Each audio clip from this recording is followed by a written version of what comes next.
Welcome everybody to this best of 7 show match between a couple of players that don't actually, well, one player who plays a lot of show matches. He is in the bottom left hand corner, the blue Terran player from the Shopify Rebellion, ByuN. And then a man in the bottom right that does not play as many show matches. This one is, you know, he likes to lurk away and not be as present in the show matches and the online tournament scene in general. But here he is playing in this series. It is going to be Serral, how I read Zerg, in the bottom right hand corner of the map. Best of 7 this series, so best of 7, straight up, no tricks or anything along those lines. This is just going to be straight up best of 7. I believe the prize pool for this was, I want to say it was like a $500 show match, so pretty big deal. I'd have to double check that. This was an AlphaX show match. It was broadcast, I believe it was like mid-December, like the 14th, maybe the 15th or so. So we're about a month late casting this, but good series, not much has really changed, right? I think we can still cast it and have a good time with it. It's DreamHack this week, so I've been expecting to have some downtime this week and hence casting it this week instead.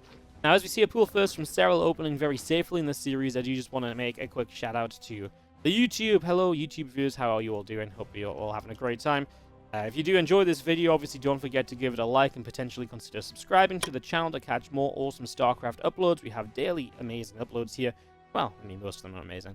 We have daily uploads here on the channel, so do check that out. And I just wanted to take a moment to say thank you for continuing to support the channel. It's funny because I just explained this on Twitch as well, but I did want to say it in this video.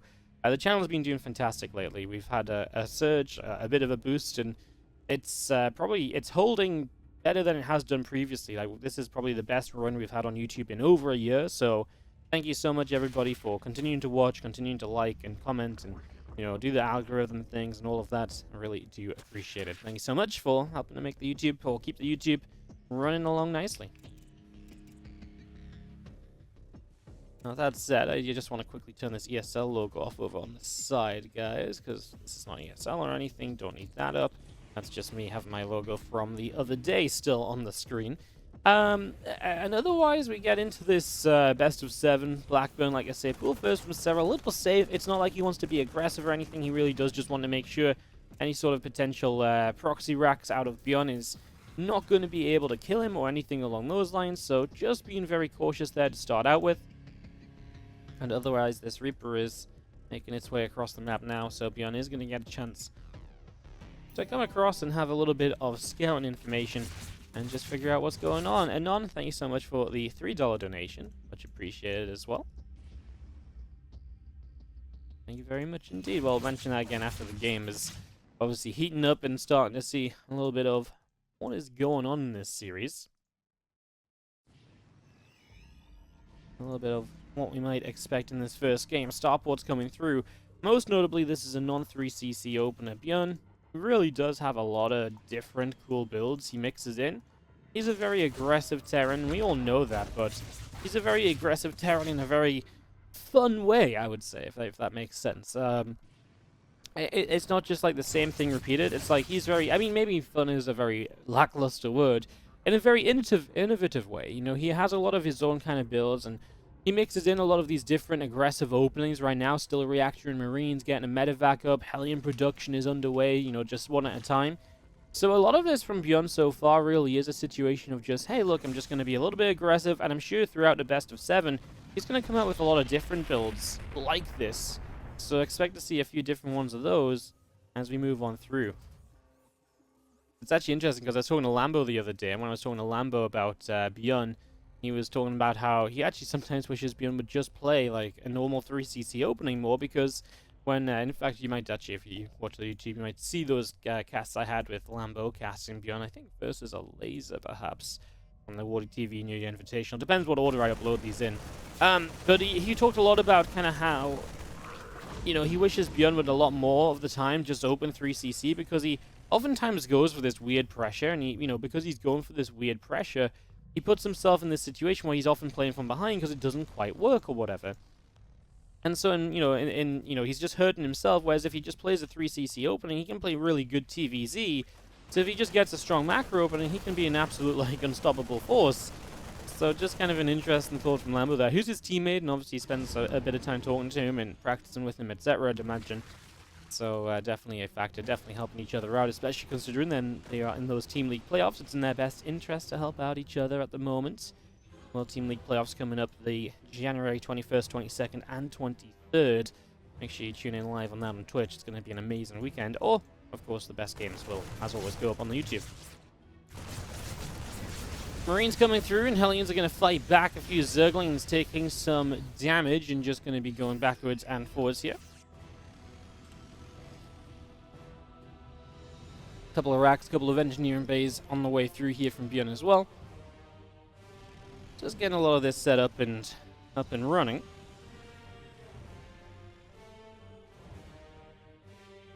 There's obviously 1-1 upgrade start from ByuN. We're just going to see Serral faster lair. No evolution chambers yet, so not really prioritizing those upgrades as of right now. But that's something we might have coming into play a little bit further down the line.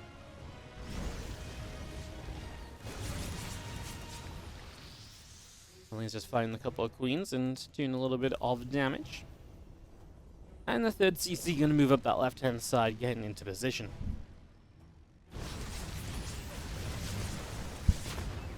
Now, a little grenade goes down and bops a few queens around as well. So queens just taking a few shots here and there. Just going to see that armory is on the way up. 1-1 upgrade, stim pack, all of this continuing through. ByuN is just continuing to crank out units and just, I mean, he hasn't really lost a lot, right? He's lost absolutely nothing. In fact, I was going to say, he's been very efficient with his units. And while he's not found a ton, he found a couple of OVs. He's applied some pressure. He's made Serral think, do I need to stop and, think about making more units here? Can I just drone up wildly? His pressure goes a long way. Unfortunately, the Liberator doesn't do well. It just gets forced to siege up pretty much immediately here. And Outlings will continue on this set of rocks over on the right-hand side. Now going to get us around on the rocks up to the top. And Marines and Medevacs are going to come through the south. As we look to see a continued push across the map here out of ByuN.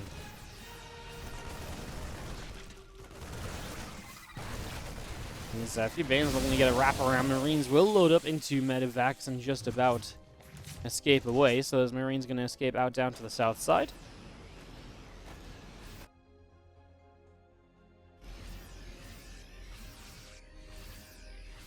Obviously, ByuN looking to just keep this pressure set up. Have a lot of action still moving. Serral's already sent up some run-bys of his own. A few Banes off to that far left-hand side. There's a couple drones, I guess, the Liberator getting some kills up the top. Pulling Bane's going to force a lift off there. Here comes the slow Banelands. Baneland speed just about to finish. So ByuN will actually deal with this pretty well. Loses a couple of Marines and a Widowmine or so. 6 drones going down. Liberator at the top right getting cleaned out now as ByuN doing some good damage. He actually has a supply lead here. 1-1 upgrades in his favor. So ByuN's actually in a pretty good spot to start this off. Pushing right now. If he can hit with 1-1 against 0-0, this could be deadly. Although Serral's going to jump on a group of these units before Medevacs are nearby and before the whole army's collected together. ByuN just going a little bit too far ahead on creep. That's obviously a little bit of a shame, as we will scan and pick our way through even more of this creep spread. Just going through a whole bunch of this. Another Widowmine throwing up, and a few Hellbats coming to the front here. That's going to be seeing these Banes continue to try and roll on through. Marine's going to lift back up and come drop back down. The Hellbats still at the front, punching their way through those Queens, just tanking a lot of damage as well, soaking up a lot of Baneling shots and a lot of Queen damage, while the Marines can just sit behind and deal damage, right? So you've got that kind of defensive wall, and then behind it, ByuN is just dealing so much damage from there, and he hasn't had to move those Marines back or out of range a lot of the time. He's been able to just keep that going and keep that pressure running through during all of this. ByuN's now on his way to 2-2, quite far along, and look at that, his attack upgrade before the armor. That's something you don't see ByuN do a lot of the time. Often we call him out for going armor then attack. +2 +2 starts from Serral a little bit behind as, the +2 attack actually gets contaminated. So Serral doing what he can to try and slow the upgrades of ByuN. He is definitely a little bit behind. He's definitely feeling it a little bit here, I would imagine, as well. So you are going to see these Medevacs loading up, pulling out away to the left-hand side. The Lingbane Queen will collect back together in the center. And on we go. Waiting for our next part of this attack, basically. That's going to be seeing the infestation pit coming up in the main base. All of this Lingbane up to the top, and a Medevac of Marines will go to the top side as well. So zooming out across over here. There's a full Medevac, obviously, can maybe do a little bit of damage. Serral spreading out, of course, to try and defend, and to greet damage like this as ByuN gets his own gold base up and running. One thing ByuN hasn't been able to do is deny the gold of Serral. This drop not doing great. He's not being able to slow this down and deny this at all, and oftentimes that is something which is a major part of the plan here for a Terran player on Blackburn. It's going to be a nice catch on the creep as it spreads. Yeah, it's one of those things you actually see a lot of on Blackburn, getting behind that gold base, trying to slow down the mining, but ByuN's never really focused in that direction in this game, so he's not really been able to pressure that gold base as much as you might usually expect him to. So that is one factor going on here. He's going to kite back again. Widowmine shots on Lings and Danes. Going to do decently, but he is already forced to lift up. Now, a lot of these Widowmines are surviving. There are two overseers on the map, and one of them is here now. That's what I was looking for, to see if detection was available, if those mines were going to get a chance to survive. Obviously, Serral does get over there in time to clean up, but he's still playing from behind here, Serral. Just an opening that obviously didn't quite go his way, got thrown a little bit, and ByuN's doing a good job of just maintaining the lead which he created for himself earlier in this game. So definitely a factor as a couple of Widowmines burrow up. Bane gets chased away to the top side. We're going to see that pushed out over there. Just going to see our Bioforce splitting up here now as well as the Banes continue to roll on through. Marines having to keep on kiting back. Another Widowmine burrows up and just going to be target firing an Overseer. I don't think it was target firing, it was just the one thing in range. It actually splashes onto a few Banes as ByuN continues forward with this group of Marines, pushing back the creep as much as possible. One Baneling there does get far enough forward and is able to connect and get a decent shot of damage done. So that's a nice little Baneling to slow ByuN down a moment or two as Serral continues to try and hang on in here. He's got his Hive Tech finishing, so he'll be able to tech up a bit further now. Obviously, he's been playing pure Ling Bane. He's not really had the money or the time to tech into anything beyond Ling Bane, right? It has just been Ling Bane and nothing more. And I don't think it should have been anything more in all things, you know, when you consider everything that's happening in this. Bio Army still in the center, Ling Bane out down to the south side. Starts to come back along the right as these queens come through, and they're just going to pick off this Marauder here, so that will go down as well. And now that little Bio Army behind the gold base once more, as Marine Marauder continues onto the creep on the south side. And this is what I was talking about earlier, this idea of sitting behind the gold. And because Serral doesn't have any map control, he can't do anything about that. You know, it's expensive for him to run around there and go deal with it. That Widowmine waited and waited and waited, and he got a massive connection. Patience paid off for that Widowmine right there. And ByuN is going to find the first map of this best of 7 as he comes in. Well, all cylinders active and just boom, boom, boom. Fast-paced, active, all around the map, getting a little bit of damage done here and there, and just in general putting himself into a very good position from the start, and being able to play that out until a much later part of the game. And I say much later, I mean 12 minutes isn't like late game or anything, but he never let up the pressure, and he just kept going. And I think that there was a lot to be said about that, because oftentimes Serral falls behind like that, and players, you know, he does find the chance to get back in the game. He does find that moment to maybe take a step back. But one thing that Serral was never able to do was Serral was never able to counterattack himself. Serral was never able to set up any fights. So that was also a factor, that Serral never got any run-bys going on, and that's in part what, you know, credit to ByuN. He kept Serral busy enough that even Serral couldn't stop to think and say, hey, look, I need to maybe get some run-bys. I need to change the pacing of this game a little bit. And, you know, try and draw myself back into it. So I think a lot of credit to ByuN for this map at number 1. Map number 2 of this best of 7. And in the top left of the map, Berlingrad. Our blue Terran who leads 1-0 is the Shopify Rebellion's ByuN. Bottom right corner of the map, our red Zerg player is Serral. We'll be looking to try and tie this series up here on Berlingrad. Interesting first couple of maps. I mean, best of 7 means no vetoes, so generally it's map picks, but it's funny how Zergs approach like a best of 7 sometimes, or not just Zergs, but some players approach it where sometimes they're like, you know what, let's get a couple of your maps out the way first, where I'm still not like, you know, in general this is like one of your map picks, but let's just get out of the way because then I can get a couple of mine in a row a bit further down in the series, right? It's interesting how that picks happen, because I don't imagine that Serral would typically, you know, in a best of 3, he's not looking to play Blackburn/Berlingrad, you know. When you veto in his best of 3 as a Zerg, you're vetoing 2 of Berlingrad, Blackburn, and Curious Minds. So it's not like, the, you know, one of these maps is, oh yes, I absolutely must play this, I absolutely want to play this. This is one of those maps where I think he picks it, or maybe he picked Blackburn, saying, right, let's get, you know, this map out of the way, then we'll play your map, and then I can start picking some of my maps, and, you know, we're going to get to a point where we get a lot of the Zergier maps in a row. Maybe that's the thought process there for Serral. ByuN is going to go 3 racks Reaper in his base, doesn't go for the low ground wall off, maybe afraid of the fact that this is obviously not quite the right side for that. You know, if he was on the other side of the map, you can get the add-ons on this safe side of the barracks, but he will just do it in his main base. That is going to deny... Well, Serral doesn't continue forward for the scout just yet. This is something he did against Rogue when he played in the WardiTV Christmas Day games. If you watch that, you'll remember ByuN opened 3 racks, and he actually won that game against Rogue. Rogue just let it get out of hand, as sometimes does happen when you're playing against this multi-racks Reaper. Short map, so the reinforcements arrive quickly, even if it isn't a proxy. And you've got the jump up spot over here, and I think you've also got this jump out spot over here for the natural, which is a good backup plan in case you need to save the Reapers over there sometimes. So you've got a couple options on ways in and out with the Reapers as well. As the first one starts to harass, Serral is very shortly going to know what's going on. He's going to see the second Reaper timing and realize, okay, that's not normal. So starting to figure out exactly what is taking place here. Let's just have our first Reaper ping-ponging back and forth for the moment. And there's Reaper number 2 showing up to join in. Just a bit of damage being done, a couple of Lings taking hits. Queen is going to take a bit of a beating as well. More Reapers are still on the way out, continuing to rally across to the bottom right-hand side of the map.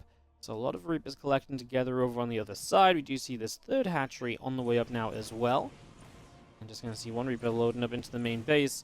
Pressure on those Queens, you know, is nice. It builds up, and you can get them low, and you can start to maybe pick away at them. And that's where you start to lose the game as a Zerg if these Queens do start to die. And that's going to be the big task for Serral, to try and keep those Queens alive, microing back there nicely. Obviously, you want to keep the Reapers alive as well as the Zerglings come forward. And we see this back and forth micro continuing. We're getting to a point soon here, I believe, where extra Queens are starting to pop out. And as extra Queens show up, you really do end up in a much better position. As the Reaper's back into the center, a little grenade goes down. Queen going to get blasted. Another grenade pops the Queen backwards this time. I'm just going to be seeing these Queens continue to take a fair amount of damage. I mean, Queens just continue to take a beating at the moment, as we will come around the right-hand side here, and these few Zerglings are just going to work their way over. Link speed is about to be done, so this pressure of ByuN will be leveraged away from him a little bit once Link speed is done. Now, you can still do well against Lings with speed with Reapers. The grenades have to be good, though, and so far I feel like ByuN was not quite ready for this speed. He's not dropping any grenades because he knows that he's not in a good spot, and these Lings continue to get a good wrap round on the Reapers. They're all going to go down. Oh, and that's disastrous for ByuN. A lot of the time, you know, you would say that that is pretty much game ending to have committed to these Reapers, and don't get me wrong, before that point, he had been doing very well with them. But to lose those Reapers, now, you know, that's all of your tech. You know, you don't have anything else. You don't have a factory or starport. That's your map control. It's your tech. It's everything you have in this game. So to lose out on all those Reapers is a pretty big deal, a pretty costly loss. And that's, unfortunately for ByuN, going to be quite expensive for him. He just misjudged the Link speed finishing, or maybe got carried away. He knows he doesn't want to be that far forward when Link speed is done. You want to be back over here. You want to be off creep at the very least, working toward choke points, being able to drop grenades to create even more distance between yourself and the Reapers. Obviously, that didn't quite happen or go down just then.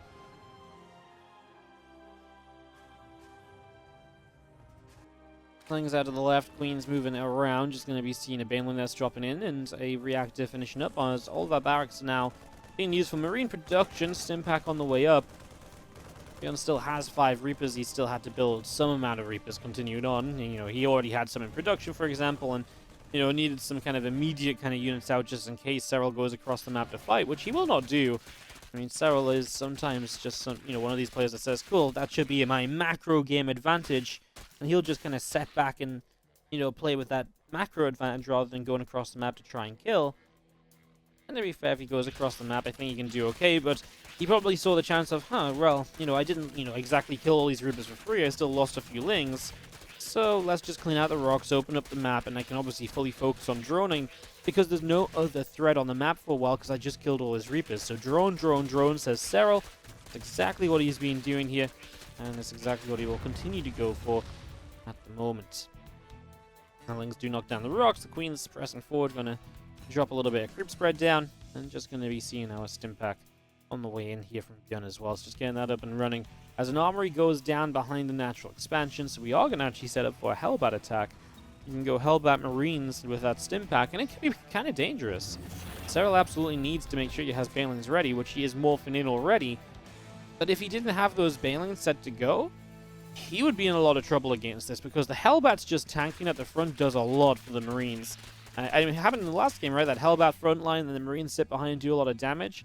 But if you're only playing against Lings, those Hellbats just never die, and that means these Marines just sit safely forever, and you just get a really good trade then as the Terran. Now, despite the lateness of this game, the 1-1 upgrades only just started from Serral, and they are the first upgrades to come down. And that kind of shows you there's somewhat commitment here from ByuN. The investment into those Hellions is expensive, and so the engineering bays do end up delayed, so his own upgrades will be late, and that's why it's somewhat important for him to obviously be successful on this attack and to do some damage, because if he isn't, he's in a bit of trouble. Now, Serral has extra Banelings morphing in. Bane speed is not ready yet. I think ByuN's just kind of getting forward there and saying, well, yeah, I don't really like what I'm looking at.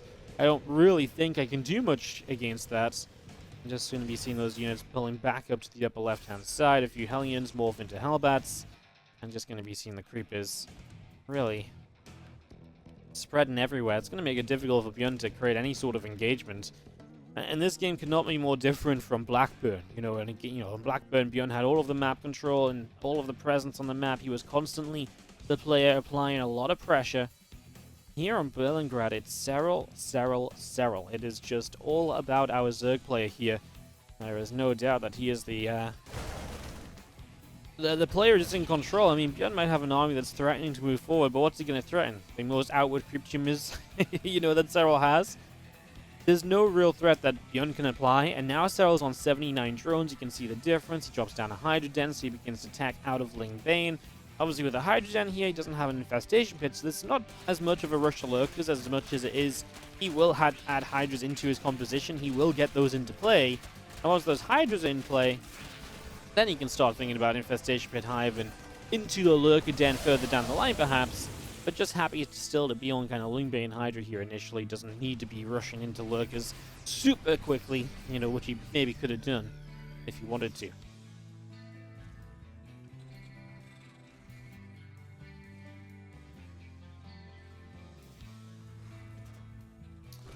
Once again up to the top as these Zerglings will come forward and grab a Marine. Picking that off there, a couple of extra racks coming through. That's 3 barracks on the way up at the moment. That 1-1 upgrade still in production.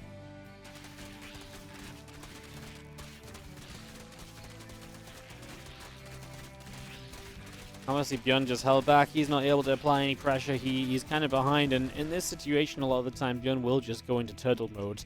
And they'll build 2 tanks at a time. Starts his 2-2 upgrades. I think it's kind of the only thing you can do. I mean, I've seen him do a lot of when he plays against someone like DRG or so, and DRG sometimes doesn't manage to actually win these sort of games because ByuN just sits back and defends and defends. And the idea is you just defend long enough, you hope that the Zerg trades badly enough that eventually you're back in the game. You just slowly take your bases and slowly re-establish yourself on the map. And again, that efficiency is a lot of what you're playing around in those scenarios, but well, it's a lot to be kind of relying on, and when you're up against someone like Serral, well, I don't think anyone wants to give Serral this much control over a game. As the Lurker Den coming down, something ByuN will have to be considering in the fairly near future. How he's going to deal with those Lurkers. Obviously, right now, he just builds up the tank count, so he can maybe stop the Lurkers just straight up running at him and just sieging on top of him. That's definitely got to be kind of, first major part of the plan. The question, I suppose, really is, when do we actually move into some ghosts? When do we actually start trying to get there? Well, Ghost Academy is halfway done, so we're not far from being there, but it is not exactly going to be... I guess when the Lurker upgrades start to come through, I guess it isn't so bad for ByuN, so yeah. That's his 4th base down. He's still dropping around. He's not going to try and target fire Banelings there either, just lets those get by. Medevac loads up and kills off away to the right, where it's actually going to get hit by a Spore Crawler. Medevac taking quite a lot of shots. Now these Lings Banes just actually going to commit to the fight across the map. So Serral's had enough of waiting around. He's just going to start fighting, rolling his first group of Banes and Lings in. Like I say, I mean, these are the kind of fights which Gun trades okay in. Resources lost isn't terrible for him. He did actually lose a lot right away. He actually lost a lot more than I thought right away. I guess Serral obviously started to rebuild as soon as he started to lose things, though, as well. Yeah, I mean, obviously, the big deal here for Serral is he actually killed the command center. And if you're killing the command centers, if you're killing the bases, you're denying that fourth base. And that is the real game changer as well, right? Because if you can deny the fourth base, you deny that economy, then the Terran can't stay in the game, even if they're trading efficiently. And that's what Serral so far has already done successfully. Just denying that left side base is a big deal. I'm just going to be seeing another round of Lings. Not even Banelings here. Okay, there's two Banelings here. Going to start running forward. I mean, these Lings actually kind of hurt themselves, stacking up so much in that group of units. Definitely sucked a little bit as Marine Marauder Ghost pushes the units away down the left-hand side. CC on the far right.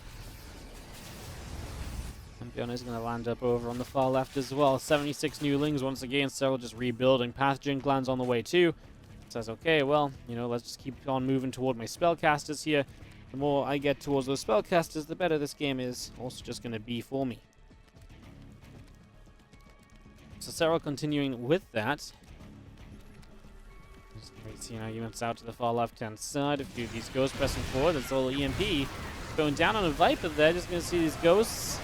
Going to take some hits. Try and hit more EMPs. He did find a Blinding Cloud off the edge on that siege tank. So having some value out of this. The tank's not even getting a siege at this point and just seeing... I mean, once again, denying of economy.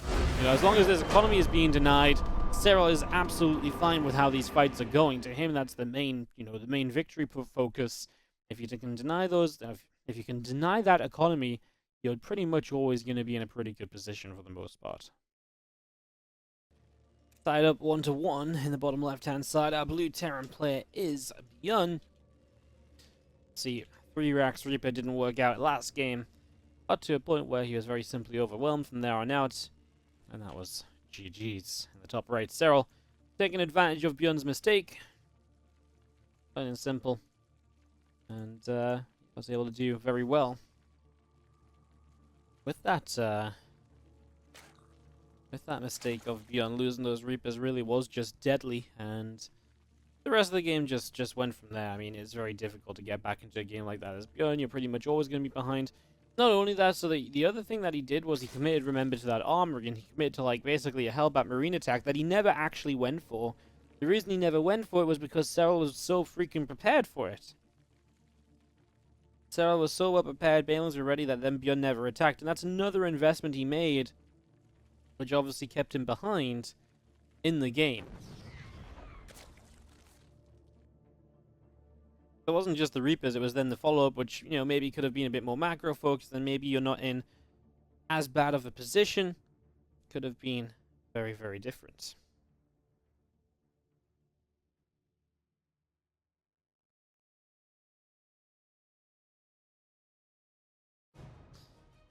Catch gas and pool coming in, couple drones coming up, Reaper in an orbital on the way out. As we just have map number 3 coming in. Hardwire, as I mentioned, the first couple of games are very kind of more Terran-y maps, usually the maps that the Zergs veto a lot of the time. So, kind of now getting into one of the Zergier maps. So it makes me feel like Serral picked Blackburn first. Maybe he doesn't mind Blackburn that much. There are some Terrans that veto Blackburn, interestingly, and there are some Zergs, like I say, that don't mind Blackburn as much. So maybe Serral picks Blackburn, then obviously ByuN picks Berlingrad. Serral goes to Hardwired, and I'd imagine ByuN, if he has a choice, then I guess it's going to go Curious Minds map 4. Then if I'm Serral, I pick Glitter and Ashes map 5, and the day is done. Or you pick Pride of Altaris. The funny thing about Pride is that because people don't play it a lot, it doesn't get picked a lot early on in these series. So while you think Pride is a really, really good map for the Zerg, they don't pick it first so much of the time because they just, in my eyes, it's because they don't play on it a lot because everyone vetoes it. So they're not the most practiced on it, and hence we don't see as much action on Pride, which is very, very interesting. I was just going to see our Reaper picking away at the Lings. Obviously, the harass doing fine, nothing really spectacular. No Ling kills or anything, just going to get pushed back by the Queens. An orbital command on the way up. Back at home from ByuN. And this time he is going to go 3CC. So we're going to see the first time he goes into just kind of a focused macro game from the start this time. Obviously, before now, it's been a little bit, well, 3-axe Reaper and then the double gas in that first game. It's been a little bit more aggression focused out of ByuN, so switching that part of it up right here. As the Reaper is going to drop a grenade, Queen gets popped backwards. Because Zerglings are pressing through, and just going to be having the Queens getting through there to try and keep that Reaper back. Speed over halfway done, the couple of Hellions are going to complete. Just going to be seeing our Queens, Slings, Link speed, all of that continuing in at the moment as we get this up and rolling.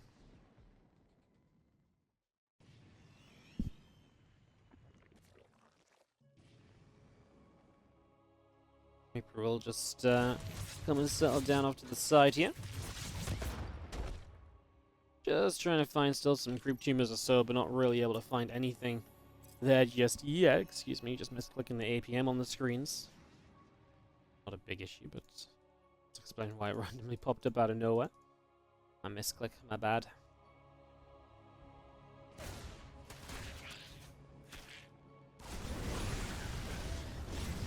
Might as well start a fight back. A few of these Zerglings as well, so Lings are going to get shoved away, and just going to be seeing Stimpak coming through. Obviously, the Liberator is about to finish. Couple of Queens still morphing in as well. As Stimpak comes in, it's been pretty typical, just 3cc here, right? Hellion Liberator puts a bit of pressure on, doesn't take up too much gas, so you can get into Stim really quickly as well. It just sets you up into a nice bio game. You got a couple different ways to harass and hold map control. You're going to have the bio follow-up looking strong pretty quickly. Just a nice, comfortable way to get things going.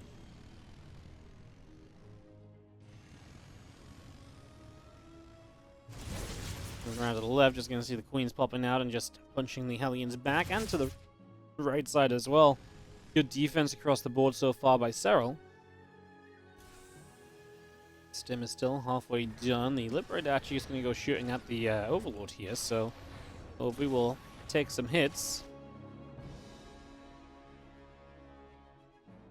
Whole ton of extra racks on the way up, and yeah, like I say, I mean, just no real harassment. Serral's defense pristine, 3 Lings, 1 Overlord. You know, this is exactly what you want to be doing. You know, back when Raynor won Katowice last year, one of the things he really said about his ZvT that really set him apart was that, like, he could just have such good early game defense. He just didn't take any damage consistently, would only lose 1-2 drones at most. And you know, because of that, he just got into a very strong mid-game position and can just play his game throughout. And I feel this is a very similar kind of game right now. You just don't lose anything early game. Serral can do as he wishes, straight to 60 drones, heading to 67 at the moment. Roach Roaring about to finish and missile upgrades coming through. So Serral will play a Roach style, mixing up his compositions a little bit here. Obviously, we've seen Ling Vane. We've seen mixing in the Hydras into Lurkers. It's going to be completely different with the Roach baseline. And we'll see what he goes from there. Obviously, potentially just hit a big 1-1 Roach timing. The upgrades are lined up for that at the moment of 66 drones. So that's a possibility. Obviously, the other option here, if we're going to start thinking about what might happen, is you do have that potential to just go into 2-2 missiles or just transition into Ling Vane. You can also play Roach Ravager into Lurker, the Cave Bob style. So you got a real kind of set of choices there.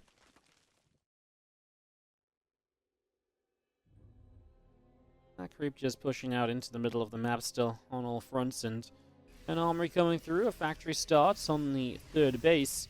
And here comes this group of units from ByuN, group of Marines, and a couple of medevacs beginning to make their way out to the top side of the map. So away they go. ByuN's first real push of the game outside of that initial Hellion Liberator. Now, the good news is the Hellions are still alive, so they can either be counter-attack defense, or they can be used to kind of power up this attack a little bit. Problem is they don't power up very much when they're up against Roaches. That 1-1 isn't quite there yet, though, for the Zerg players, so Roach is not here yet, I suppose, is like the save and grace at the moment, if there's going to be a save and grace, per se. I mean, the Roaches are here, they just don't have their upgrades, so let's see. Roach will be finishing shortly. Roaches come in as ByuN realizes what's going on. He's going to actually die for these couple of Queens. The Roach is just dealing free damage as Queens go down. That worries me a little bit, because these Marines are getting abandoned on the low ground. ByuN is going to lose so many units here. Oh no, he actually just turned the medevacs around to heal what he could and give them a bit more life, but he's just going to have to go home with these units, and Serral is already set to attack. I mean, 1-1's now done. He actually went straight into 2-2 anyway, but I don't even think 2-2 is going to matter. He does unload a few units back over here, so these Medivacs will try and bring this attack back. ByuN is not prepared for this, guys. He doesn't have a single siege tank on the map. He has Widow Mines against Roaches. I don't think he was prepared to play against the Roaches of Serral here. I think ByuN's been caught very off guard. And now he might just die, because Widow Mines do not trade well against Roach Ravager. You just lost a ton of units. Look at this difference. As Serral is maxing on units, ByuN is losing units in a horrible trade. And now we've got a maxed out Serral bar 1 supply block, 192 over 192.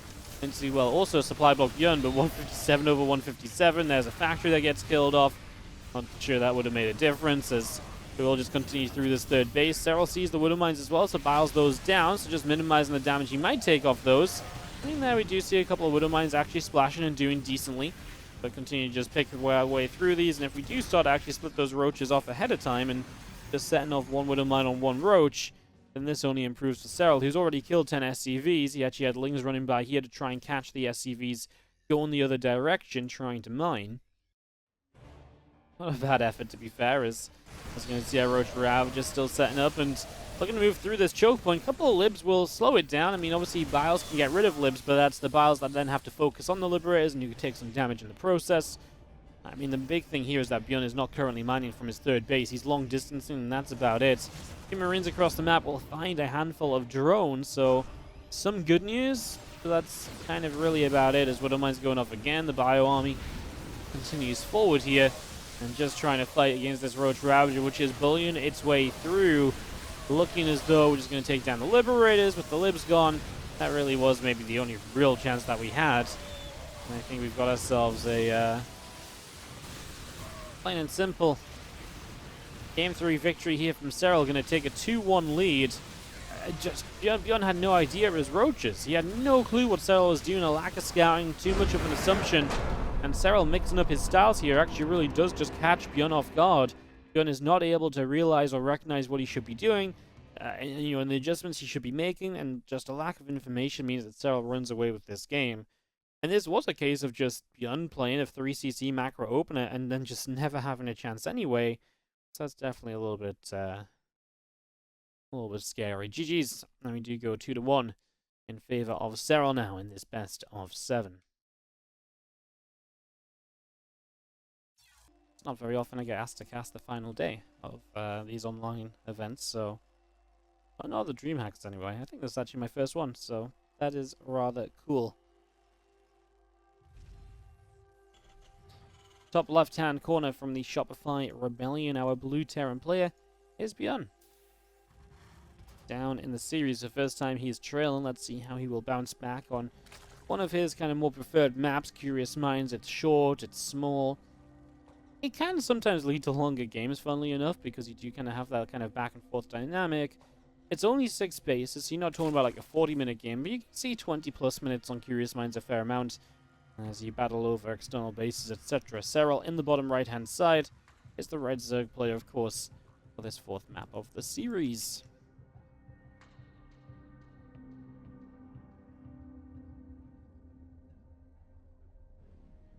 So Overlord moves up the right side, and obviously just going scouting initially, not going straight across the map, just wants to check some of the potential proxy racks locations, doesn't want to be dying here early. That's a sentiment that Serral has repeated throughout these games so far. Pool first in map 1, the great defense map 3, just seeing this Overlord scouting, being very careful here in map 4, just making sure he's always somewhat in control and just taking away potential ways to die in the early game, because I do think Serral goes into this thinking, well, as always, he's just very confident in the late game. He believes if he can get to the late game, he's probably going to be the favored player a lot of the time, so playing for that a little bit. As that OV heads around to the top side still.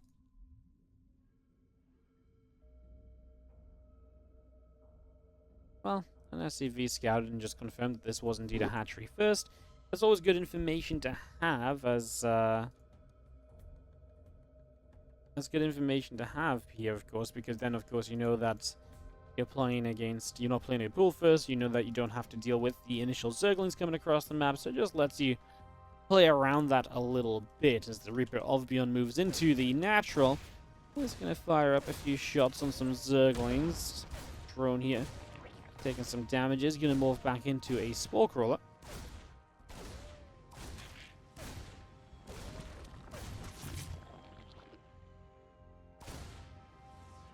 Popping out, chasing that Reaper away, so it gets pushed back up into the center here. Command center on the natural finishing, factory about to complete. The drones and a link speed upgrade continuing in as well.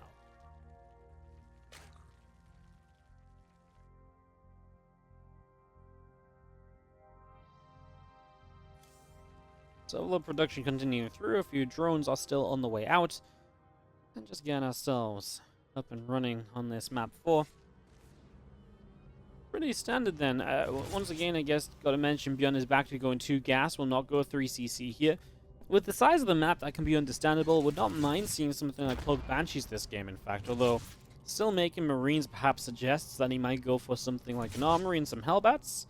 The more of those Marines he makes rather than a Tech Lab, it just says he's likely to build a Medevac. And then, you know, with Marine Camp being there, it just buffers and buffs up, I suppose, really. A Hellbat attack. There's the Armory coming down, so those Marines, like I say, giving us some info on that, and we get ourselves into this position as we just see the Reaper back to the upper left-hand side. It's going to return home and actually pick up the first couple of Hellions that pop out, and we basically now go into waiting for this upcoming attack.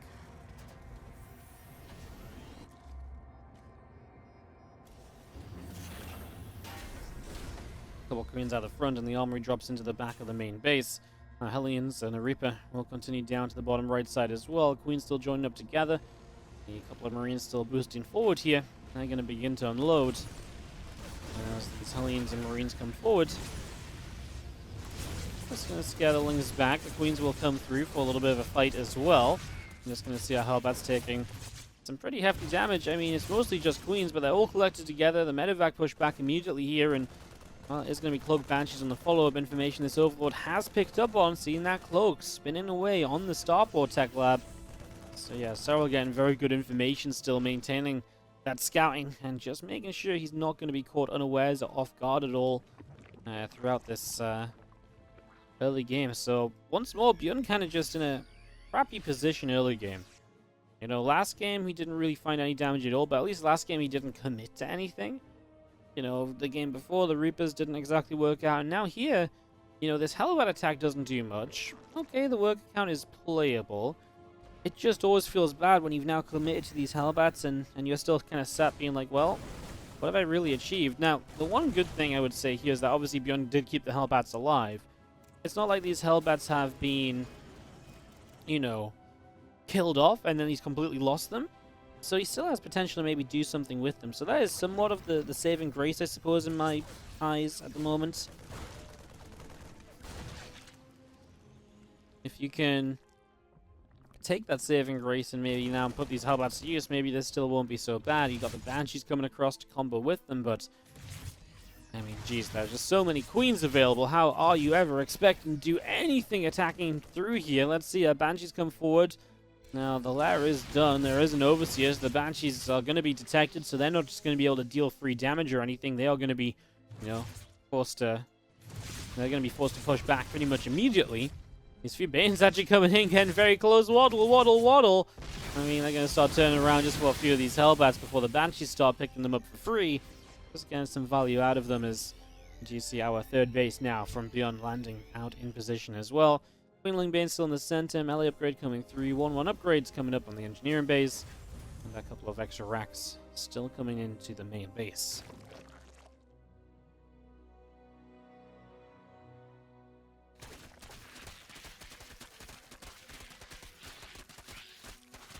Just going to knock down these rocks over on the right-hand side. Creep spread is pushing on forward. Just going to see creep out to the left, creep up the right side. Our orbital command is setting up over here.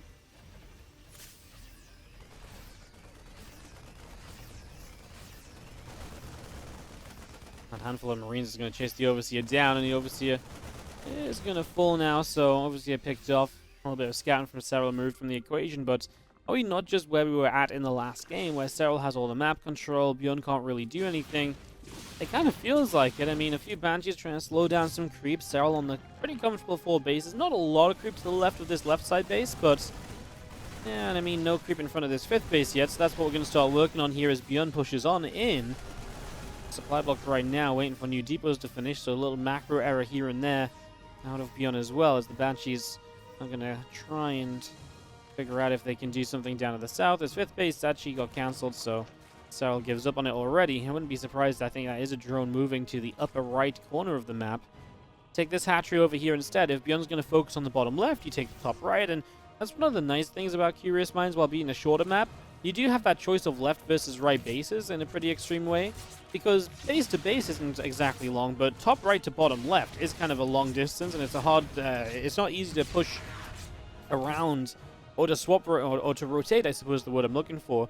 It's not as easy to rotate on this map, you know, from that top right to the bottom left for a Terran, so you can just kind of take one base, and then if that gets denied, take the other as a Zerg, and that's usually a good sign in a map for the Zerg. So that's one of the reasons Curious is not super terrible, and some Zergs do let this go through the veto process. It's some Zergs less, you know, it's some Zergs' preferred map of the Terran maps. I know Raynor likes playing this one. It's a pretty open map as well. It's pretty good for surrounds in certain places too. It's, there's a lot of potential in this map for Zerg, and overall I think the size of it definitely aids Terran more than anything else, but like I say, it's not like there's nothing which is good for Zerg here, and that's obviously very important. As the Banes pull back again. Just hanging out on the edge of the creep, as ByuN is going to send a few units out down the left-hand side of the map. Lone Zergling to the far left-hand side, just having our creep. Still kind of just pushing out everywhere at the moment.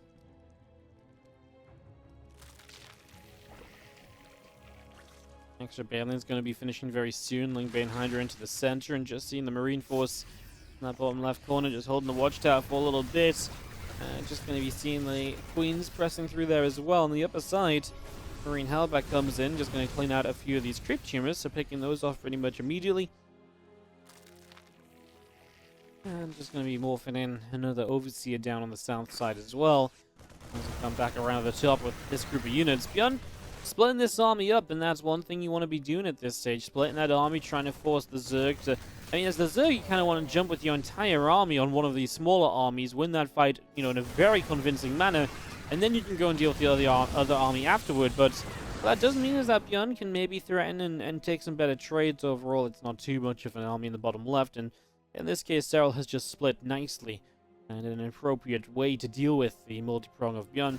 He was moving toward his own 4th base. Again, another command center building out in the front as well. It's just seen a lot of bases coming up, a lot of bases being established here early. As the Marines continue to chunk down a couple of additional creep tumors. Lingbane comes to the front, taking, you know, a position on the watchtower.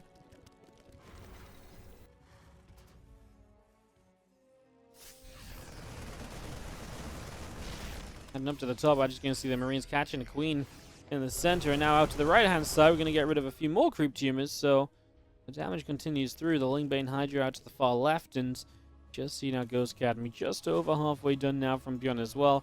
Still just bringing that up into play.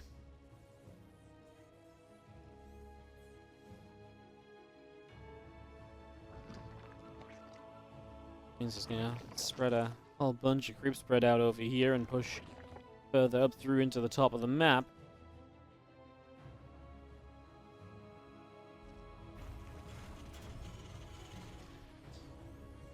CC's all getting going, and just going to be having now a little Marine Force on the bottom left corner, walking past a watchtower initially.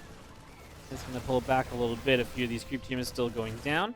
Top side, a hatchery gets set up. This is funny, because now you're really taking a base right next to the base of the Terran. I mean, if you can do that, then brilliant. You can take some of his economy away from him, and that's always one of the question marks. Can you mine more bases than the Terran? Well, if you can mine a base that's meant to be the Terran's base, yes, you will mine more bases than the Terran player, and that really does help you out in a game or a matchup where, you know, efficiency is usually on the Terran side. So if Serral can make that work, then brilliant. He is doing a good job of just moving around with his entire army here. He's not really giving ByuN much of a chance to do anything, right? I mean, ByuN has not really made it to Serral's side of the map in a little while. Serral's just picking the fights, pushing his opponent back here. Second resource lost 3k to 4k, so it's been pretty. I mean, for 13 minutes in, right, it's been a pretty low kind of set of trades in this game. There's not as much going down because ByuN's just never found himself in a position to create the fight. Serral's done so good at just pushing those units away very quickly every single time. Like I said, ByuN's never really gotten anywhere to trade. Now, Serral's got a good bank on him, and it looks like he wants to start trading out with these units, which makes sense. Got the Vipers, the Blinding Cloud, the Siege Tanks, that's going to create an easier access up this left-hand side. Banes come rolling through. Planetary and 19 SCVs get picked off. Crucial factor here is I see so many SCVs being denied, and I go back to talking about what we talked a little bit about on Berlingrad, right? Which is this idea of in a situation like this, Serral is going to have the momentum, and Serral's going to have the army that can attack and attack. Now, he's going to trade inefficiently, but what's important for him while trading inefficiently is to shut down the Terran economy. Stop him taking bases, slow him from taking bases. The more you do that, the more comfortable this game is overall going to become for you.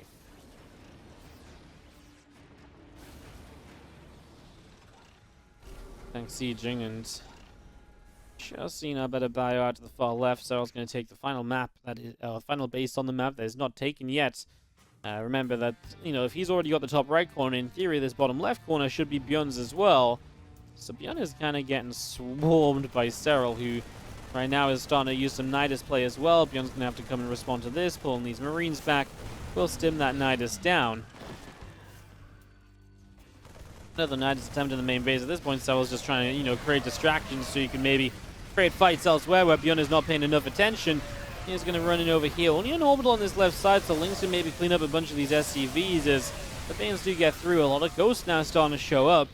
A good amount of Banes can obviously be scary to the Ghosts, but I think for the most part the Ghosts are pretty comfortable in what they're just doing at the moment.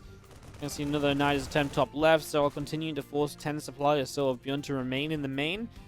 By staying in the main base, you obviously just again have less out on the map, and that becomes more of a problem as well.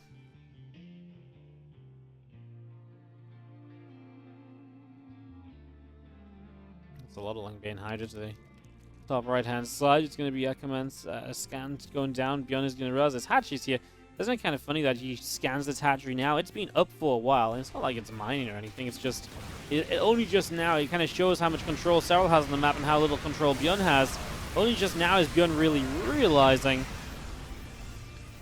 what's going on. Serral just, like I say, stealing his bases away from him, and that's yeah, definitely a factor in this, that Serral's just got complete utter control of this map. I mean, there's really not much else to say about it, guys.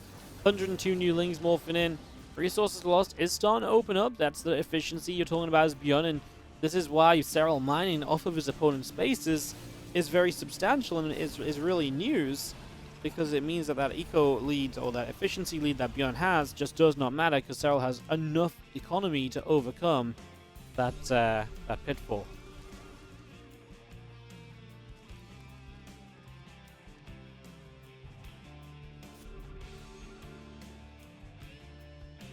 Let's scan up to the top. Lings are going to come running through here as we go for surround in. A couple of tanks being picked away at. The Lings do get massacred toward the end there, quite frankly, and simming up the bio up over here again. A few of these Lings going down once more. The army of ByuN still pressing forward, and a bunch of this group spread now will go down as well as we abduct in a couple of Ghosts, and they die pretty much immediately.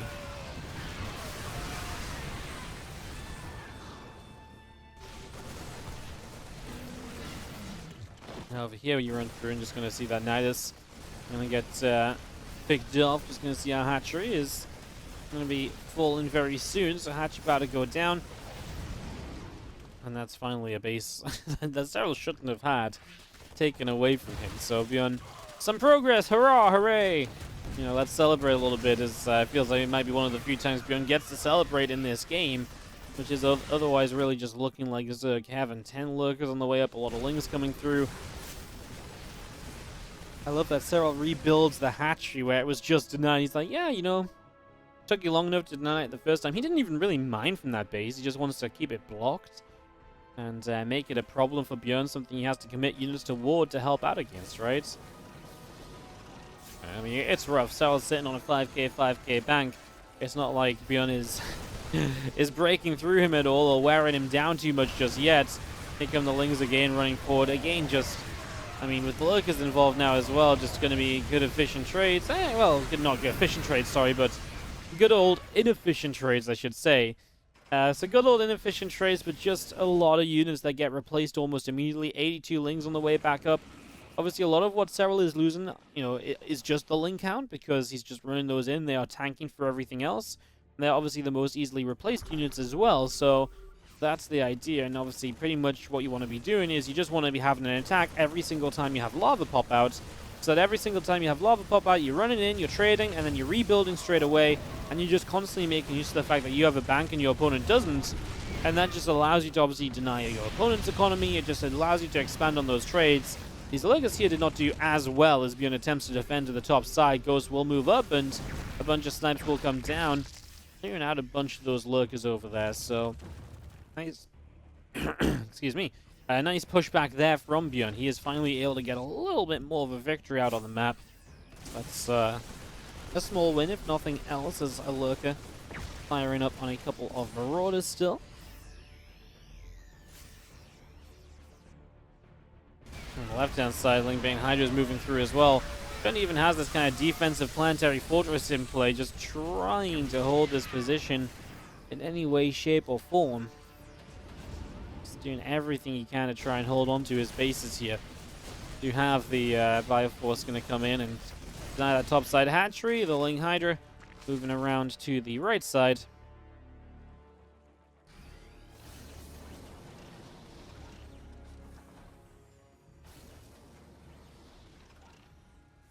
The entire map is just covered in creep, man. The drones go down in the bottom corner. I feel like I've just been describing the death of ByuN for the last little while, and he's hanging on in there, don't get me wrong. He is hanging on in there, but for how long can you realistically hang on in here? I like a couple of the adaptations that Serral's making, just adding on a couple of infestors, right? Just little things, a few more spellcasters. Like I say, mostly just little things that can maybe help in some of these fights. Just so maybe not all of them are, just Lings running straight into a meat grinder and just dying. But still trading out a little bit, right? Like, just trying to progress his army in little ways. He's already created a pretty sizable advantage, as, we've seen. This infestor just goes and hides over here. What the hell is it going to do? Maybe just hide behind enemy lines as long as possible, and then it can be used to kind of track the army or jump on the army at a later point. Obviously, back in the day, this might have been an infested Terran infestor, hiding in a mineral line, waiting to drop some infested marines. But, yeah, those days are long behind us. There's a couple of tanks going to get picked up. Just going to abduct this one to make life easier for the Hydralisks.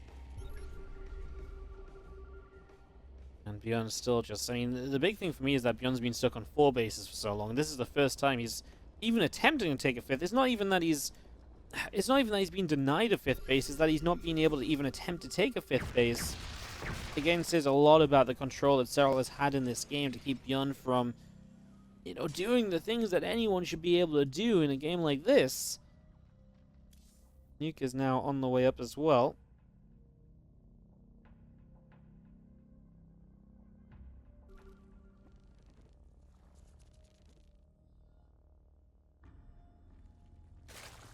Need to scan around. A few more drones come down on the other side of the map. This Liberator gets sieged up, and 5-6 drones already falling. Now he's actually going to deny this lava. What he's actually denying the lava is pretty neat, right? Because while Serral has a bit of it, there's actually like 10 lava he loses or something. And yeah, you know what? I mean, maybe that does deny him his next rebuild or something. Maybe that buys you a bit more time. I don't know. I mean, I guess what I'm saying is if the Liberator is there, you can get it. You may as well get it, right? Now we're going to be seeing the Lingbane coming through, looking to fight into these ghosts. Ghosts are kind of afraid of the Banes, right? I mean, they can deal with things pretty well, but when there's just so much of it, those high-value ghosts start to run out of firepower before the Banes are dealt with, and so the Banelings do get to connect, and that's where you usually lose a lot of your ghosts, and that's usually, one of the negative sides of being bullied into this kind of a position.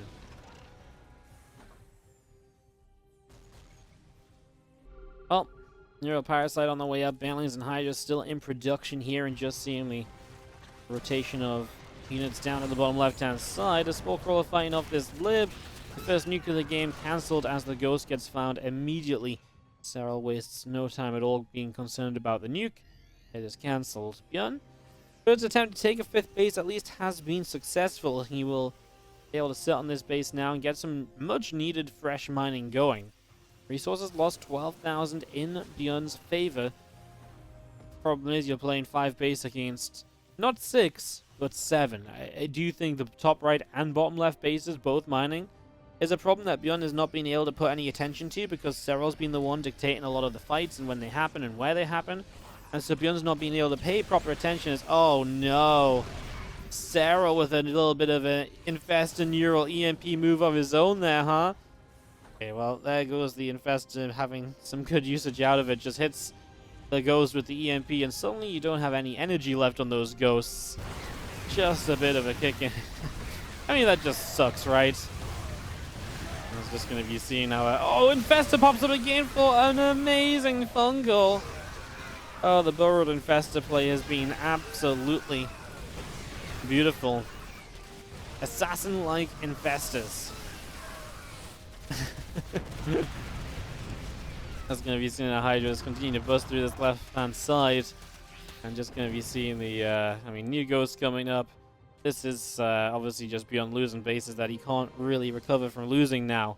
In my opinion, at least, I don't think he's going to get back on track from this at all, unfortunately. But, I mean, he's a fighter, and he will keep on fighting for the moment.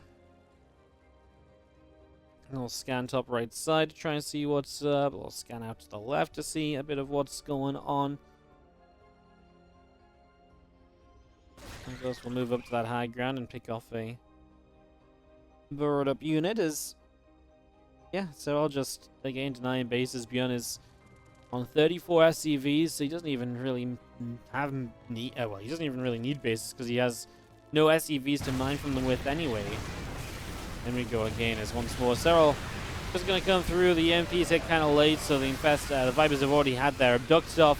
The Ghosts do land a few snipes here, and that's going to be the efficiency part of ByuN getting some trades out for this. But again, you're going to lose a base, or at least have to lift a base. And, well, you start with 34 SCVs, you now lose 28 of them.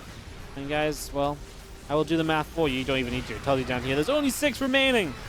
Wow. I mean, obviously, 6 SCVs. Unlikely to do this. Oh, my God. Now there's only 3 SCVs remaining on the map. Where even are they? Probably in a gas somewhere. Oh, all 3 of them. This is ByuN's economy. Welcome to my economy. Plus mules, okay? Plus mules. Welcome to my economy. Yeah. It's like an MTV Cribs tour. It's like, oh, and here's the part where the Zergling, this is where the Zerglings killed me. And this is where I keep my economy. It's like, oh, well, even that's gone now. Oh, no. He even ran out of gas on the only 3 workers he had left. Okay, well. Serral just has way too much control, way too much going on. Is going to come running in once more here with another swarm of units. At this point, I think any fight could be the last fight. I would go as far as to say the next fight should be the last fight. But sometimes you never know with these trades. Like maybe Serral just loses a bit too much and he has to rebuild one more time. Either way, it's all heading in the same direction as Ghosts get annihilated, tanks get shut down. These Hydras try and push down the ramp, but will not be able to do too much. And that is just going to be this army of Serral doing the job it was set out to do, and that is going to be a 3-1 lead now for our Zerg player, who is able to obviously just do very, very well here. Continue to improve his position in this series, and I mean, just a very convincing game on Curious Minds. Once again, this wasn't one of those epic, like, oh my god, back and forth. No, it was Serral, Serral, Serral. There's really nothing else to add. It was all about Serral, pretty much start to finish. Definitely a pretty crazy, kind of impressive showing, really, to be so dominant like that. That's for sure. GG's. Map number 5 in the bottom left-hand corner now on Glittering Ashes to try and save this show match from completely slipping away from him. It is ByuN. Not going to be easy on Glittering Ashes. Big map, Zergs love it, usually one of the go-to Zerg picks, usually the second veto when Terrans are playing a best of 3. Top right, the red Zerg player is Serral, as we get into this map number 5.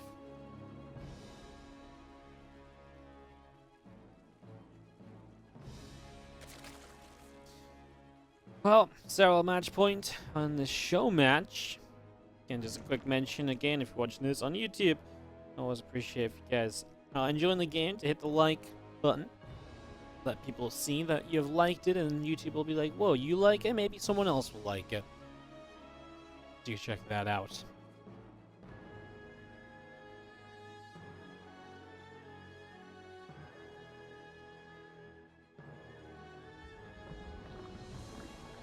Well, hatchery first into a gas in the pool. We're going to see a pretty standard early game. Not really any surprises there just yet.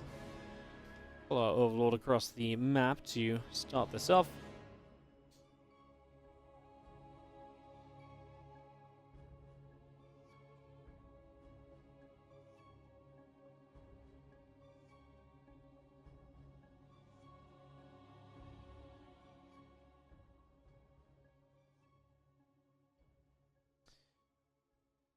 That's going to be seen SCV.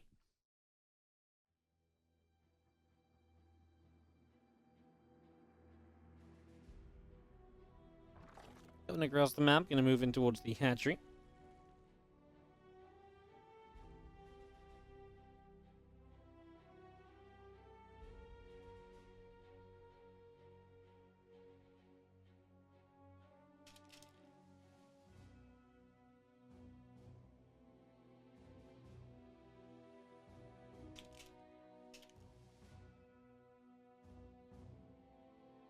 Gold Queen's coming through. Drones moving down the low ground here. Lings are going to come in, and Reaper taking a little bit of damage. Our first action on the map going to be this Reaper encircling dance, so always a little bit of fun in the TVZ. See if we see any insane micro or anything to kick us off.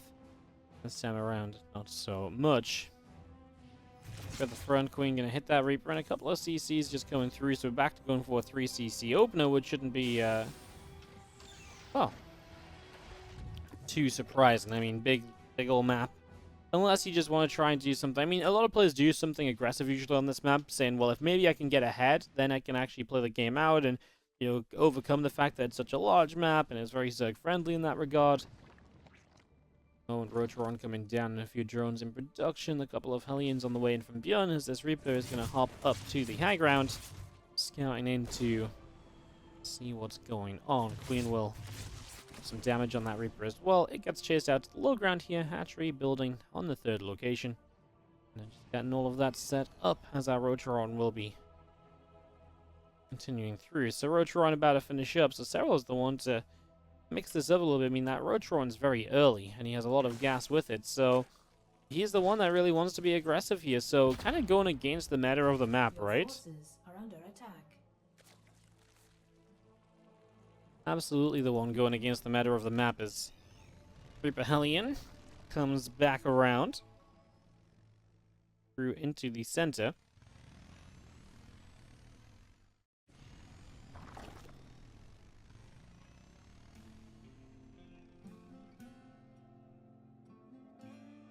Moving back down to the south. Couple Queens coming up, drones on the way, and a Liberator from ByuN building in the main base off this starport. A couple of Hellions are going to be popping in the barracks.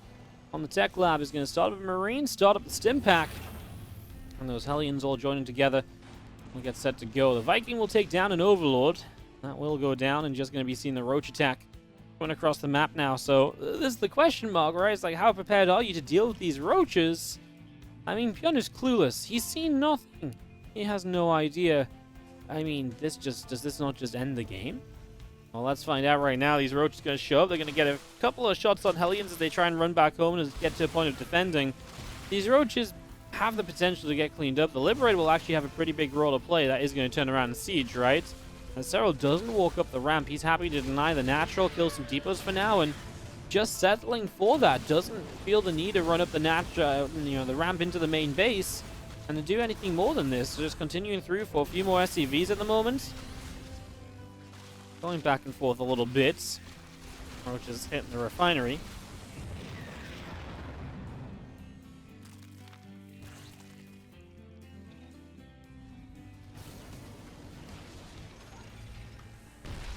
Six SCVs going down so far in this attack. Tank is here, and this is pretty much going to be the end of it. I will say credit to ByuN. He's going to get a defense, and He's a lot of workers behind, but he cleans up everything, so there's going to be some counter-attack potential. You know, you've got that stim pack finishing up soon, so your counter-attack has, like I say, potential. I mean, Serral right now is playing with 5 queens, 4 lings, and no other units. He's been very greedy droning behind this. If ByuN went across the map, even though he doesn't have medevacs on it, I honestly think he would do so well, but obviously it's a long map to walk across, and that's why Serral probably feels as though he can be greedy like this as well, right? Definitely a factor. As our link speed gets set up, our Liberator around the right-hand side, just going to be seeing that hatchery is setting up on the far right, and just going to be seeing our Banner Nest, Spore Crawler, all coming through as well. Combat shields will be coming up and online. The Overlord heading out to the left-hand side, so the OV's still moving around there. 18 more links coming through. Engineering base still in production. Combat shield coming through. Yeah, I mean, just setting up with our third base and into the bioplayer. With a few drones that actually went down, this Liberator getting a few kills. Yeah, ByuN starts to drag himself back into the work account game a little bit, so making progress there. Obviously, Serral with Aspire, something we haven't seen from him yet this series. Some Mutalisks going to be on the menu. And that'll be kind of fun. Got some mutas out. Play from there. Just going to see these lings wrapping around this set of rocks. So just knocking those down. A couple of queens coming through. We'll drop down some creep spread. And again, those rocks should be falling here in the next few moments. Again, these rocks taken down. 11 mutas are continuing up here from Serral. As our +1 flyer attack upgrade coming in on the Spire as well. It's just bringing that through. A lot of Zerglings still on the way up. The Armory is coming in from ByuN as well. So getting that building in the main base.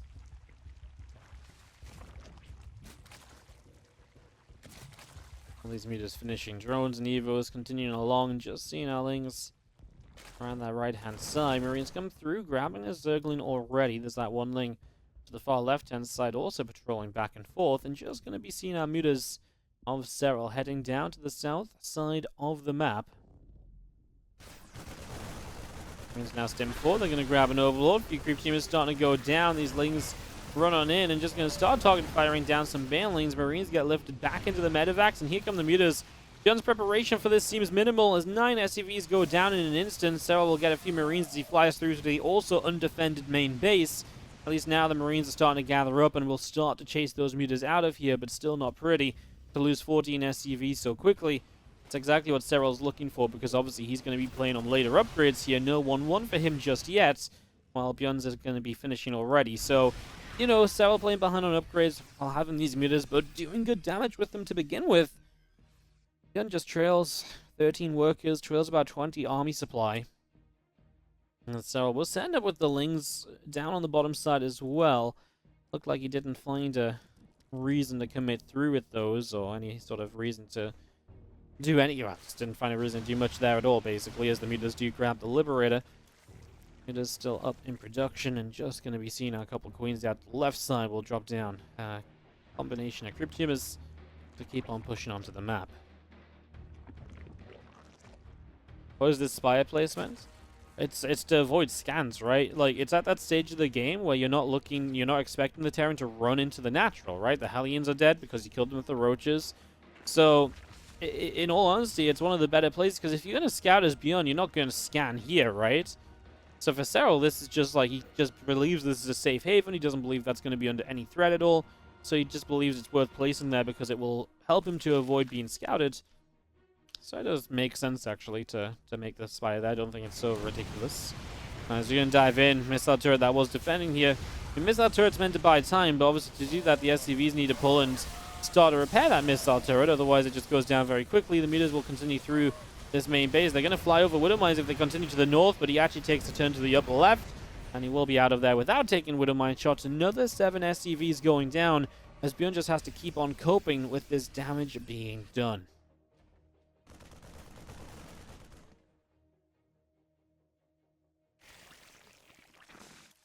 We're about to finish, and Serral has a lot of Banes on the map. I'd be surprised to not see some burrowed Banelings coming into play here as well.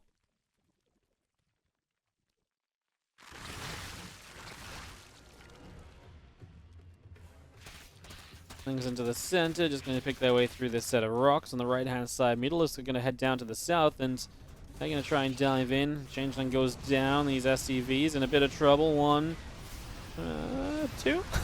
Two SCVs going down there, and just going to see the meters escaping away. Serral on his way to Hive Tech, so he's looking for his transition now. A big question mark for me is going to become, when is he going to, or what is he going to do off the Hive Tech? Is he going to move into Ultras, or is he going to do something like Lurkers on the back end of this? I think with how it's going, he's probably going to play Ultras. I think it's going like he's got enough momentum in the game, he's just going to go into Ultras. That will not slow him down as much as switching into Lurkers would. So he can keep on being aggressive, and while they might not be as good as Lurkers overall, having that momentum and that power to kind of keep on attacking and to keep on replacing and just headbutting into the Terran might just be what Serral believes is his key to victory in this map 5. Chasing through, I mean, this base is dead. Bane's obviously commit in for it. Only gets 9 SCVs as the planetary dies. This is a new CC that has to be built, right? Yeah, that's painful. Just keeps you off that 4th base for what feels like an eternity.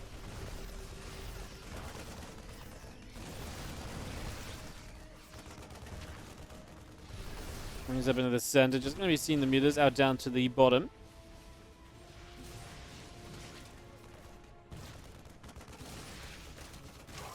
Things coming in, getting another Marine. I'm just going to be seeing how Widow Mines are going to be burrowing up. Banes are going to roll through, and a couple of Widow Mines getting blown up there. This one will actually connect at least. A few Banes just trailing forward, wanting to slow down this Terran push. He is on creep ByuN, so I mean, Serral has that speed boost on his units thanks to the creep spread to help him out in this. He's going to continue through thulling Bane. Bane's continuing to connect on in. Another couple Widow Mines getting cleaned out. The meters coming in from the right-hand side, going for the Thor. Not going to be able to clean that out, and Serral is just shutting down this push of ByuN. I mean, good news for ByuN is he has been able to clean out the creep here, so maybe he has a bit more control over the middle of the map than he had previously.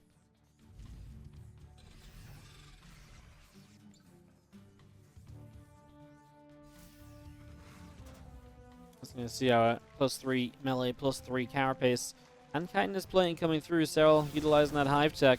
Obviously 3-3 could have started a bit sooner. Hive's been done for a while because the Ultra Cavern is built and finished. Adrenal Glands has been upgrading too. But as I said before, going into those Ultras, keeping the momentum going rather than kind of slowing down, stopping, and going into the Lurkers. So just wants to play that kind of like the same momentum-focused game where you just keep on moving, you keep on going.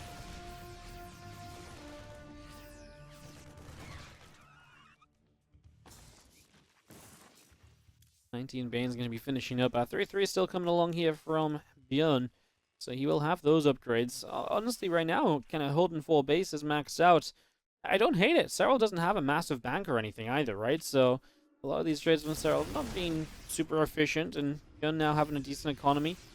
What ByuN needs to do now, though, really, is start thinking about his later game, which is adding on a row of command centers and also thinking about some ghosts and so on. The good news is against the Ultras, he already has a decent amount of Marauders, and Mines can do okay as well. Against a higher count of Ultras, you're going to want to start thinking more about the Ghosts, though. And these are the things, like I say, the Ghost Academy, the extra CCs. These are all the real later game things that are going to matter a lot. That Thor tanked a crap ton of Banelings there. Now the Marauders trying to do the same on the right side, and Serral backs away, so good fight from ByuN, I feel like. Like I said, that Thor felt like it tanked a ton of Banelings initially, and yeah, you can see ByuN had more, and yeah, they both dipped down a lot. Maybe I'm getting too excited about Thor rather than everything else that happened. I mean, the thing is as well, Serral just rebuilds instantly, though, so those graphs aren't even necessarily accurate. If Serral starts rebuilding as he starts to lose units, his army supply is never officially down, so it isn't necessarily represented in the graph. What we can look at is that this resources loss has jumped from 4k to 7k difference. So it tells you that ByuN has traded very well there. 3,000 resources better off in that trade. And that's where, when these CCs are coming online and more bases can be taken of ByuN, you will remain competitive here in this game. So yeah, ByuN actually doing better than he did on Curious Minds. At this point on Curious Minds, I was already like, well, how the hell are you going to win this, ByuN? On this map, I feel like he's actually got a bit of potential and some chances at least, so that's the good news. As our Lingbane Ultra down to the south side, Widow Mines going up. A few more Widow Mines going to start burrowing as going to blow up on some of these Banes. A lot of SCVs starting to go down. Marine and Marauder continuing to the south. Planetary Fortress gets picked off there, and just going to see the rest of this army from Serral still over to the right-hand side. 14 SCVs going down.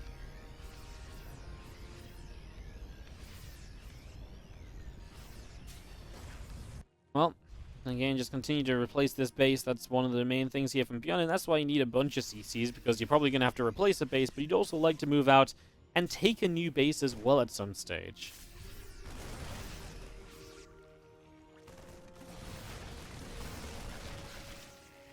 ByuN continues down, and just going to be seeing the force continuing around the right.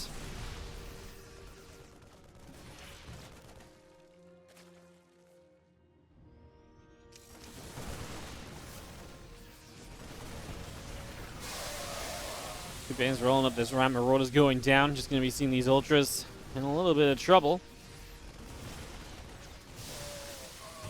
Continue to pull back here. Widowmine is going to get a connection on these Banes.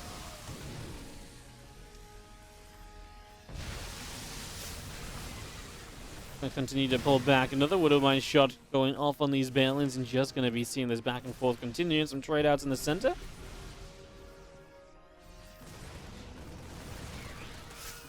So once again coming through, looking to fight this a little bit, and just going to be seeing this Ling Bane Ultra Force continuing down to the south.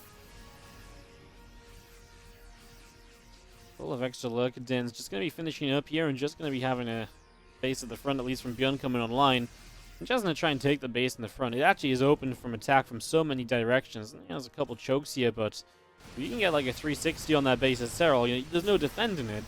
At least if you take like this left side base, I'm just waiting for a moment to go and show you guys. A few drones going down, units over here are fighting.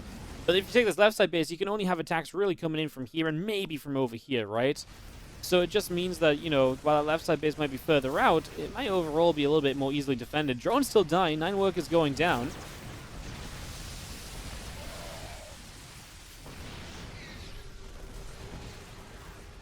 Just going to be seeing drones still dropping, Lings coming across the map, and just going to go after a chunk of these SCVs. So a lot of SCVs getting cleaned out now. So he actually makes up for the drones that he's been losing. Good Ling counterattack from the side, delivering over on that left side of the map. Now back on the right, we still have this push from ByuN, which Serral is struggling to deal with. He is now on his way to these lurkers. They're about to have their seismic spines, and so it's going to become a very different game. And this is why you go double lurker upgrade, so they have the burrow upgrade and the range upgrade very quickly after. So you get that double lurker down to go double upgrades and just speed up your transition. It's expensive to do, and again, Serral's never had a super comfortable bank in this game, right? He's never had like a ton of money. Just going to be seeing our lurkers and our ultras back to the middle of the map here and making their way along. A few Vipers on the way up, as well as Serral continues to improve his army. And that's, I think, the most notable thing, is that he's not just trading out into the same army repeatedly. He's trading out and improving his army every single time.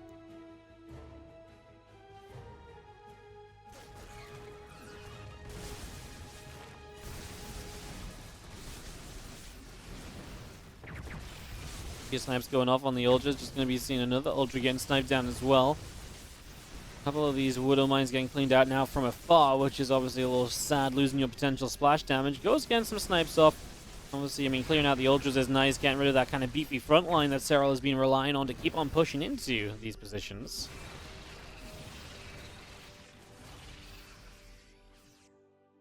Additional work is still all building.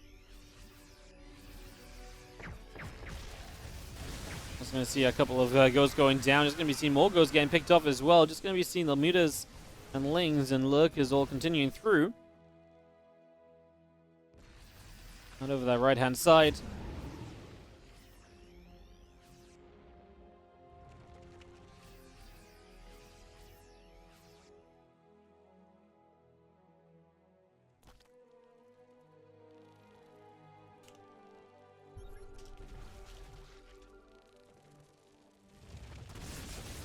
Gonna try and snipe down a few more lurkers. Just gonna be seeing the extra lurkers out to the left-hand side.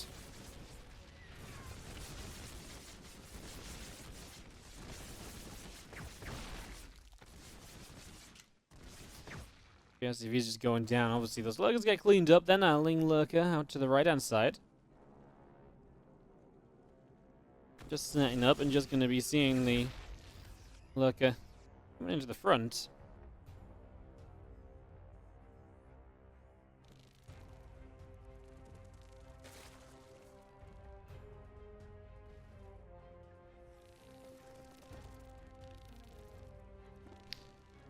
army down to the bottom corner of the map, and just going to see the double Nines network on the way from Serral as well. Game calms down a little bit, right? I mean, we just cleaned up a few lurkers and so on. Serral doesn't have ByuN pushing into his face as much. He's setting up some attacks, and this is that calm before that storm. Pathogen Gland's on the way as well, looking to improve into the Infestors again. He's always been improving his army in this game, right? You know, he didn't stay on the Ultras for long. He used them as a nice transition out of the Mutilating Bane. Then he used them as a way to just get up into the Lurkers, and just going from there.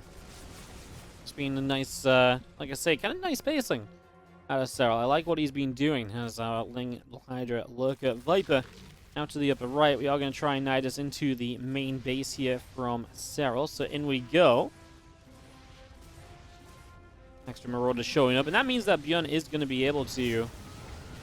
Oh, actually shut those down. Serral pops those Lurkers out. I think that's a pretty big mistake. That's an incorrect call. I mean, ByuN's got enough orbitals. There's always going to be a scan. If he wasn't paying attention, maybe it could have been successful, but yeah, that was just not the right call at all, Serral. Feeling like he had something there, but he did not, as we're just going to see our Lurkers, Lings, Banes, and Hydras, and Vipers all continuing through. Lurker's going to burrow up, and our army continues forward. The Parasite bombs going off on the Medivacs. And just a decent little bit of a trade out. I mean, obviously Serral has the bank right now to rebuild, and that's something that ByuN is going to struggle with a little bit more in this current situation. INFESTORS is coming up then. Our Neural Parasite will be on the way in. So yeah, just like I say, improving this army repeatedly, and ByuN's still trying to hold out. I do feel like this, like I say, this game's been a lot better from ByuN. Than Curious Minds was. He's had a lot more control himself. He's been able to do a lot more for himself as well. So in that regard, it's been pretty cool as these Lurkers fire up, killing off some Marauders, and just going to be seeing our Ghost still pressing through.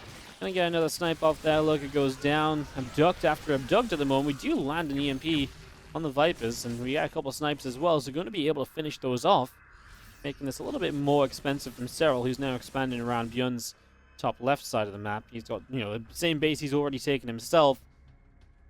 This is the biggest issue, perhaps, is that eventually ByuN has to figure out how he's going to shut down these bases. But he's got time. I mean, the resource lost is terrible for Serral, so as long as ByuN can keep mining enough himself and not lose too much all at once. Like, right now, I feel like pushing is almost detrimental because he doesn't have enough to rebuild with. You know, he doesn't have any money in the bank, so in that regard, I'm a little worried for ByuN, but I can see how this game has, like I say, some potential for him. I can see how it's not just all doom and gloom as he continues to snipe down those Vipers. He's going to get fungled here, though. Ghosts are going to get caught, and that's going to be big losses. He did get an EMP off on the Infestors in the end. He actually didn't lose as many Ghosts as I thought because he got that EMP off to cancel further fungals coming in. And now he's trying to chase down the Infestors. You'll find the Nidus networks at the front here also. We're just going to be seeing our Lings running through, our Lurkers setting up as well. And actually, these Lings coming in for a little bit of a surround there, doing decently. And on the left-hand side, just going to be seeing the hatchery. Just taking a bunch of damage. Fire still out to the south side. Link still running through at our Hydras. We'll be moving around. Just going to see our tank firing away. A couple Widow Mines continuing up.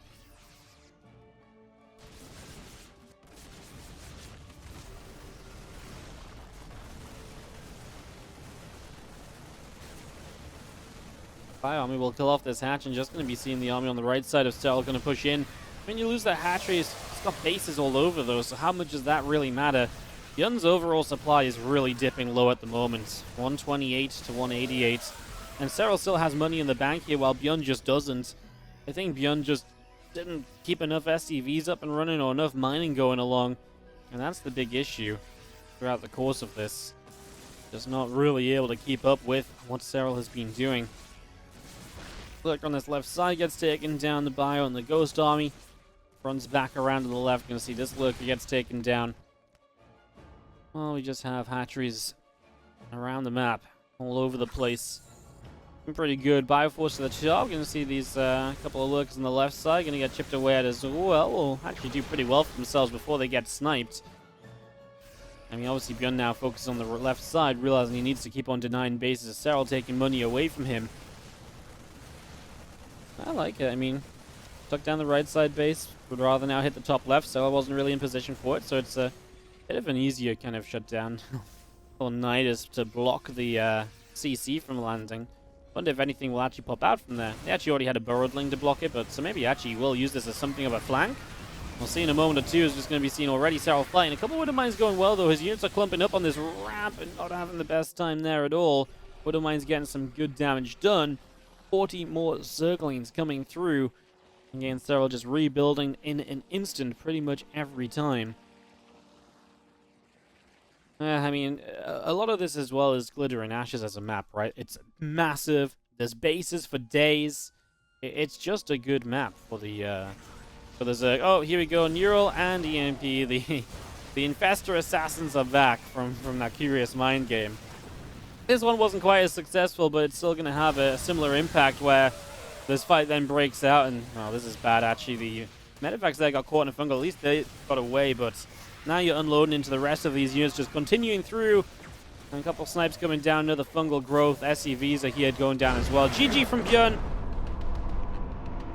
And Serral is going to take it 4-1 in this best of 7.